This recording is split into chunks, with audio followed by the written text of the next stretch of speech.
flag of the United States of America and to the republic for which it stands, one nation, under God, indivisible, with liberty and justice for all.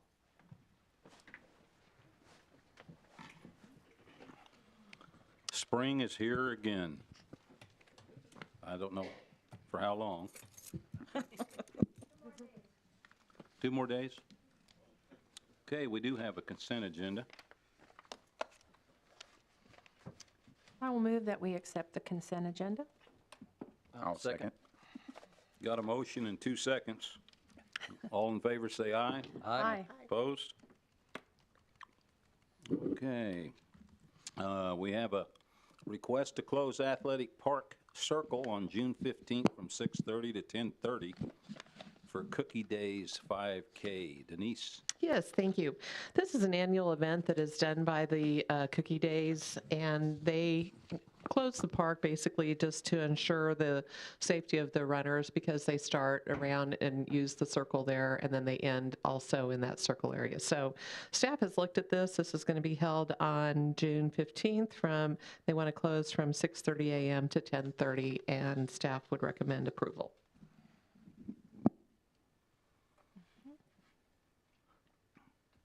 I so move we approve.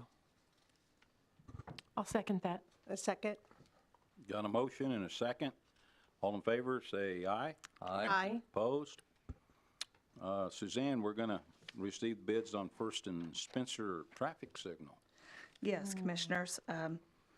Last Thursday, we received bids from contractors. We had 2 bids, and the low bidder was Phillips Southern Electric Company for $451,171. If you recall, this project is being funded 33% by Quick Trip. They are in the benefit district, and the city at large is paying 66.67%.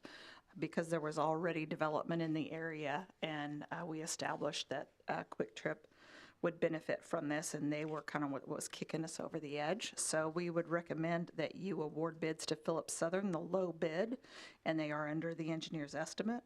And then we can get a contract ready for them, and they will order materials. It will be some lead time on this project. We would expect that it would be begin construction later this summer or early fall.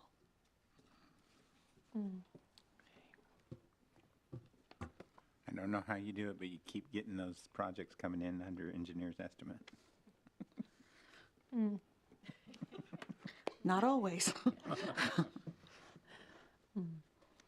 I'd move that we approve the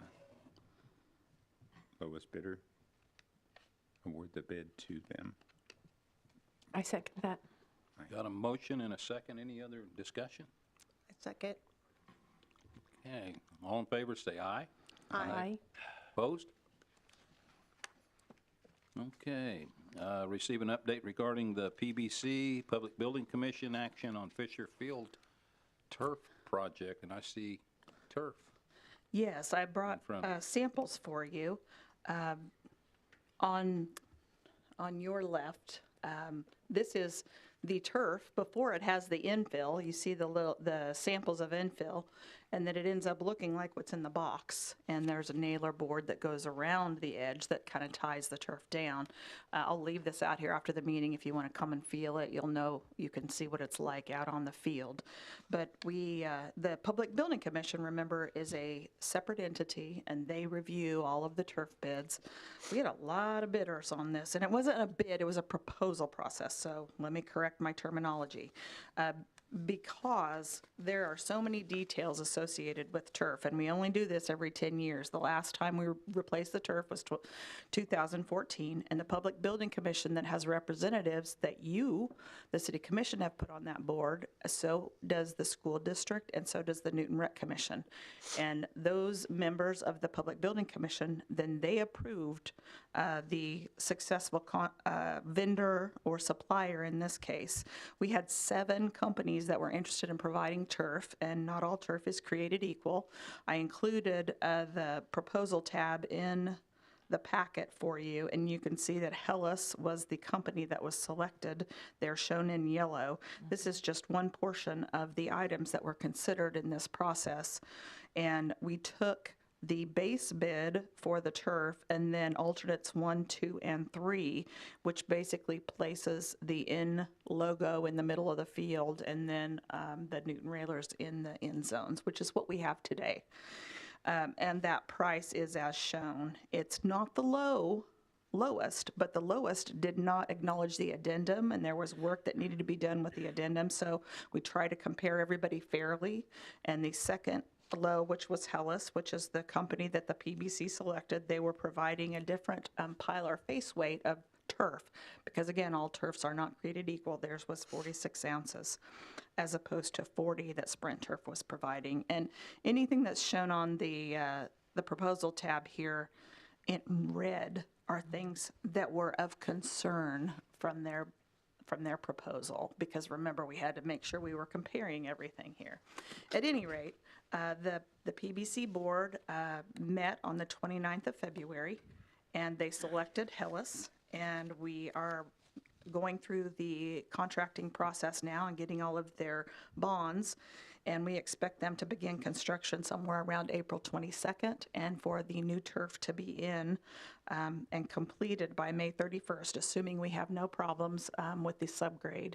If we do, we'll have to regroup and see where we're at, but that's the anticipated completion date so that we would be ready for the first football game in August.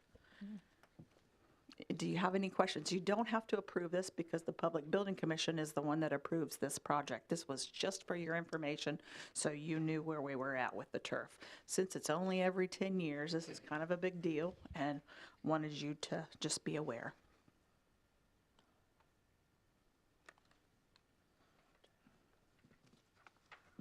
All right. I have to take a Thank you. look at it after the Yeah, meeting. It looks pretty please good. do. Yeah, It does. me too.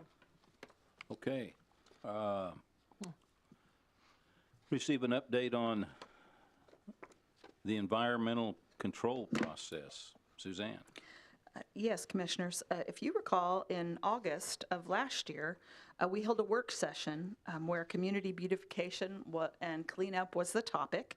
And I've listed here in the cover memo for this item the 6 issues that we discussed and the takeaways that I heard after going back over we met in here, so we did have a video of the work session, and that was helpful because, you know, when you have 5 people, you hear 5 different things, and it was a work session, so, you know, you're not taking a vote. And so the items that I wanted to just go over this evening, just to give you an update, and I have a couple slides that I want to show you.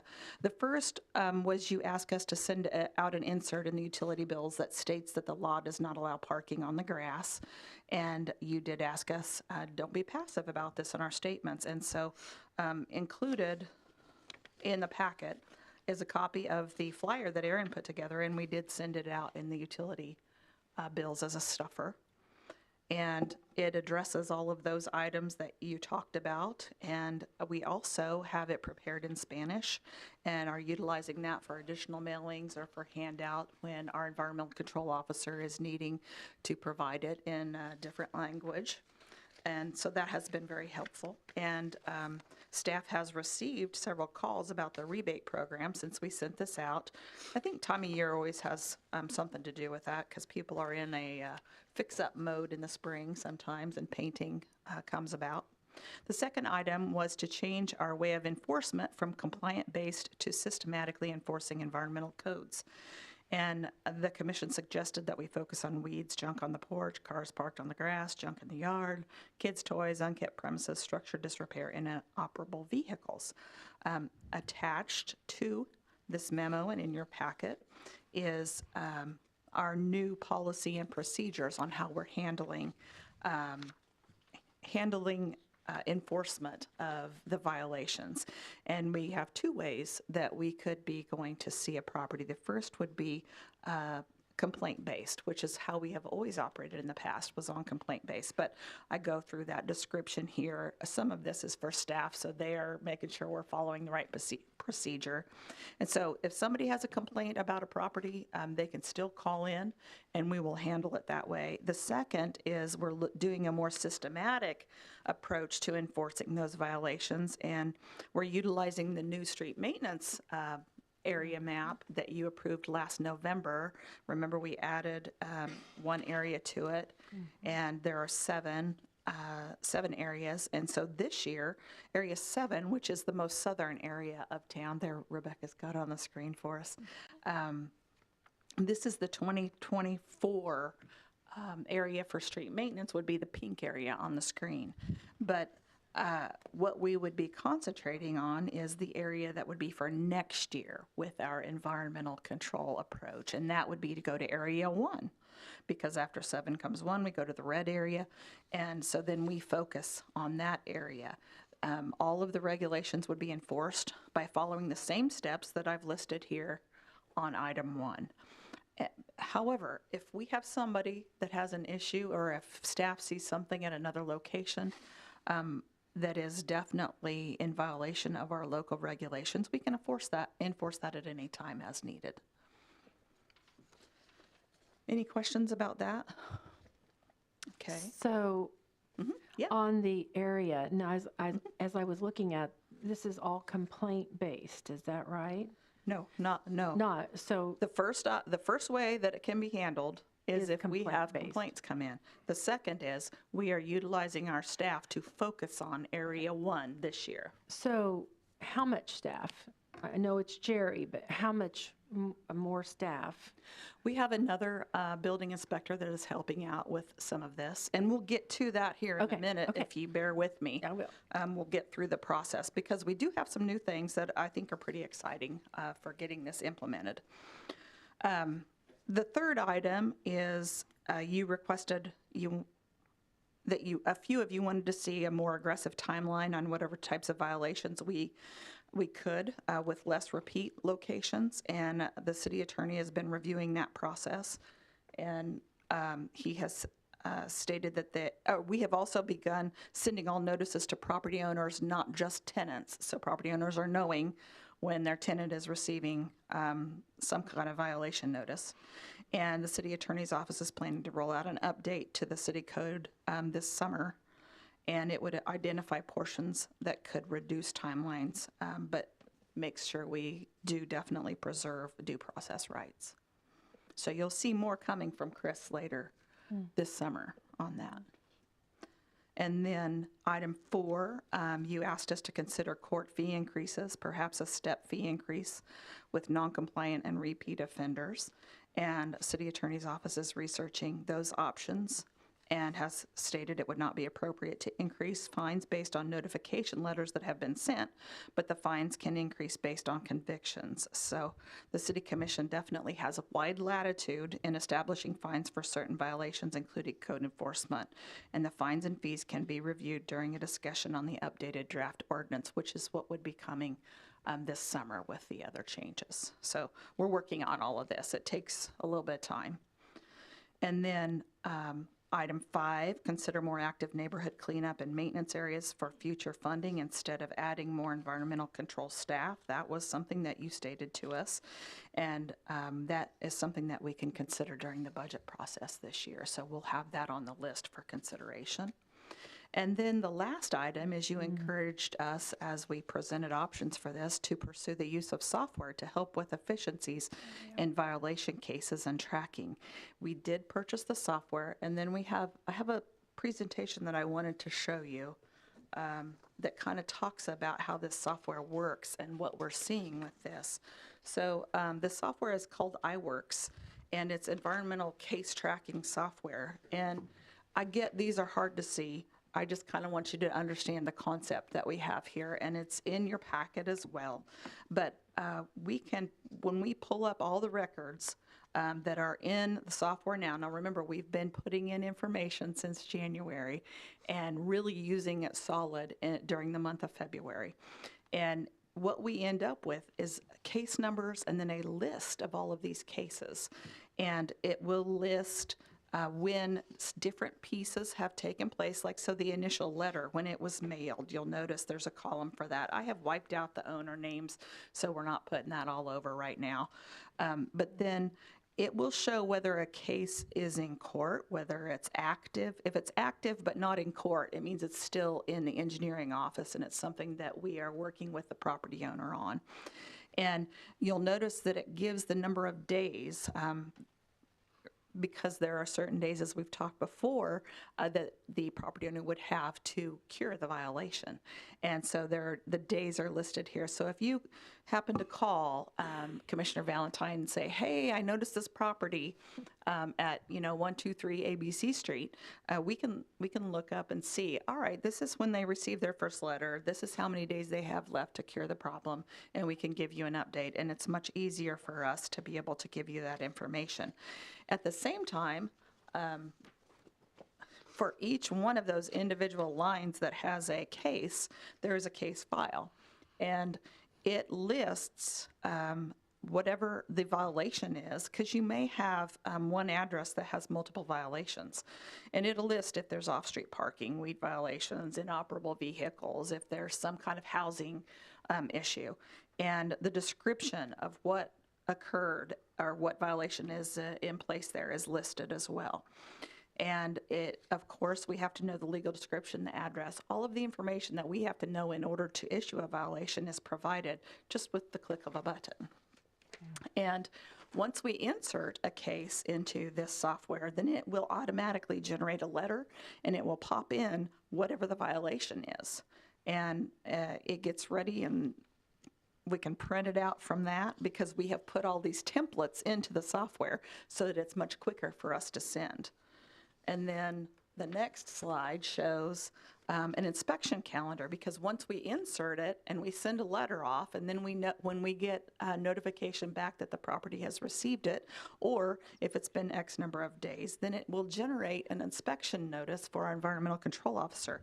And so his schedule gets set very efficiently. It pops it into the calendar and he knows tomorrow I've got to go look at this, this, this, this, and this.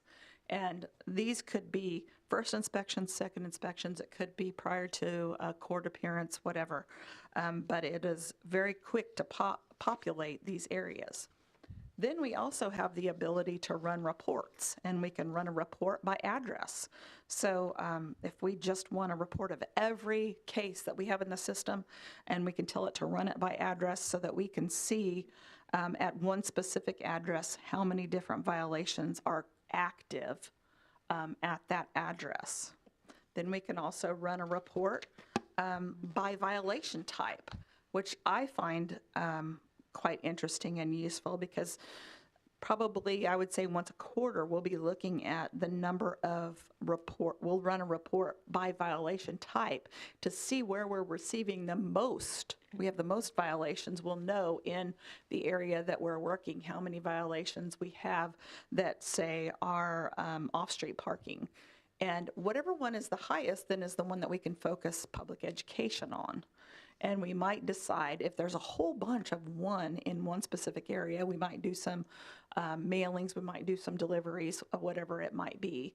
It's going to give us a little more information than we had in the past by running those reports. And then we can also run a report at any point in time by active cases. And this kind of shows you when we run by active case, we can tell the number that are going. This was as of last Thursday, I think it was. And we had 50 cases that were still 55 cases in the engineering office. Now this is for those cases since January 1. So January 1 through March 7th, we have 55 cases that are running in engineering. And then the next slide shows a report that we run by court cases. And so as of last Thursday, there's 64 cases that since January 1 that are in court. And so it gives us some data on how many of these environmental control cases we have. It also is just being very, very efficient for us to figure out where we need to go, where we're looking, and our environmental control officer is able to gather the information and input it in the field, and then it populates immediately into the system so that we can get a letter ready to go out, and our engineering administrative assistant can get letters printed off and we can send them that day or the next day at the latest. We also, and we have ordered another iPad so that our second building inspector, when he's not out on an inspection, he can go to the area that we are focusing our efforts on as you requested. That's cool. A lot of progress there. I like seeing new tools.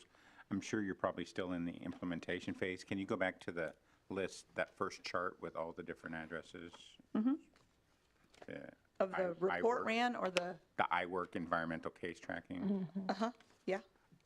I'm a data guy, so my concern is that first row says it was created 41 days ago, and it's been in that status for 41 days ago, but it was a violation, a case date all the way back to 7/31, so that's like 220 days ago.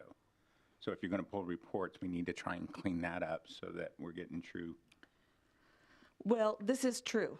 This is a case that started back in July of last year because we hand input those, and it is still in court. But it's longer than 41 days.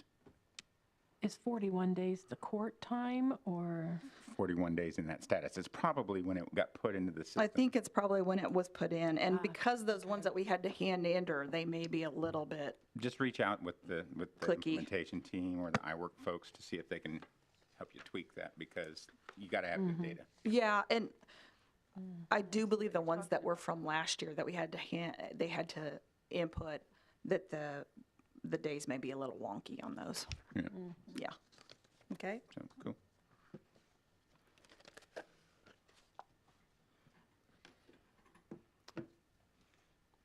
Thank you. Thank you, Suzanne. Yeah. Anxious to look at this at budget time. Well, all right. Any other comments or questions?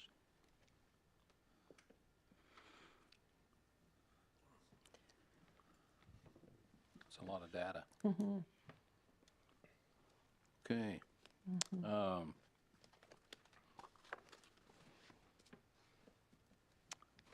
That's the end of our, we're going to have an executive session. Do we need to take action to remove the first executive session off? Yeah, I'll just note for the public that item 8 is no longer necessary, the executive session under attorney-client, so you can table it or just move past it. So we can just table it? That's We have fine. to, We'll table it to the next meeting. okay. So let's go ahead and have the citizens forum. There's no names on the. Well, we won't have much of a citizens forum then, will we? Okay, Okay. all right. We're going to have an executive session. We don't expect to take any action when we come back out of executive session, so unless you guys just want to stick around to see our face again when we come out and say hasta la vista, then you're welcome to do that. But anyway, I need a motion then. How much time do we? 7:40 will suffice. 7:40. I move that the city commission recess into executive session to discuss the acquisition of real estate located within the city.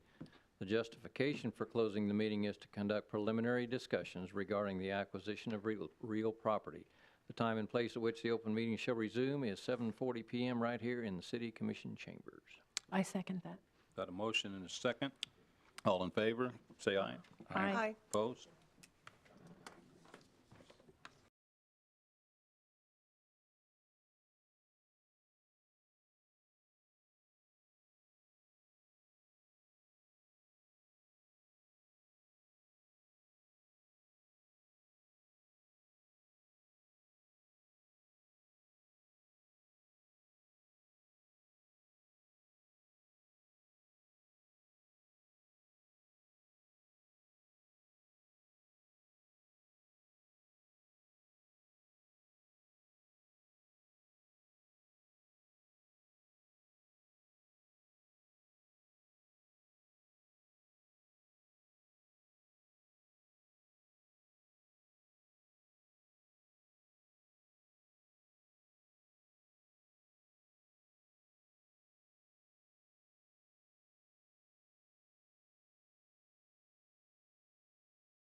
be no action from that meeting. Let's go around the horn now, and then we can go out and enjoy the rest of the day. Since the time changed, and it's not quite dark yet, so let's start over here. Oh, well, thank you, sir. I just want to say happy spring. You know it's spring when daffodils and road construction cones start popping up everywhere. So watch out for kids on bikes because they'll be out more with the daylight after school. So. I would agree to that. Thank you to the staff and everybody for all that you do for us. We appreciate it. I don't have anything. Just remember, we're on the home stretch with the library. It's getting close. Yay! No, sir. It's a beautiful thing when you come down I-35 and you see the new Quick Trip and you go, well, just a little bit further and you see all the development there and the old Fox Ridge and, things are happening here in Newton. And that's just the beginning. That's it. Yep. Yes. I appreciate all the progression that's going on, and I'm loving it. Although I have people asking me, what's going on over here? What's going on over there? And I'm like, I don't know yet. I said, get back with you on that one. So, but yeah, no, I think the progression is amazing, and it's going to continue to make our community thrive. So excited about that. Lots of noise on Main Street, Yeah. getting with it there. That's, They'll have the goal is to get all of the ADA sidewalk work done before the car show. yeah. Cool. That's the goal. A goal. Yet I don't really have Always a anything, goal. so I guess let's go enjoy Okay. the last hour of the day.